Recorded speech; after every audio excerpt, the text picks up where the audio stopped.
ഇത് കണ്ടില്ലേ പണിയുന്നത്. ഇതാണ് മുനമ്പം അഴീക്കോട് പോലെ ഇങ്ങനെ പണിത് ഇവിടെ നമ്മുടെ എറണാകുളം ഡിസ്ട്രിക്റ്റ് വരും. ഇതാ കാണാനാണ് തൃശ്ശൂർ ഡിസ്ട്രിക്റ്റ് കേട്ടാ. ഇതാ കാണാനാണ് തൃശ്ശൂർ ഡിസ്ട്രിക്റ്റ്.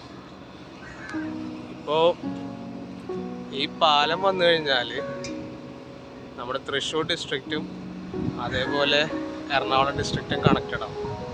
ഇത് ഭയങ്കര വലിയൊരു ഷോർട്ട് കട്ടാണ്. കാരണം നിലവിൽ ഇപ്പോൾ അവിടെ നിന്ന് എറണാകുളത്തിൻ്റെ സൈഡ് വന്നു കഴിഞ്ഞാൽ ഇങ്ങനെ അവിടെ നിന്ന് ഇറങ്ങിപ്പോകണം. ഇറങ്ങി അതാണ് കൊടുങ്ങല്ലൂർ ഇതാവശം. അവിടെ നിന്ന് ഇവിടുത്തെ മലിയങ്കര എന്നൊരു പാലമുണ്ട്. ആ പാലം കയറിയിട്ട് ഇത് ചുറ്റി വന്നുള്ളൂ അപ്പുറത്തെത്തുള്ളൂ.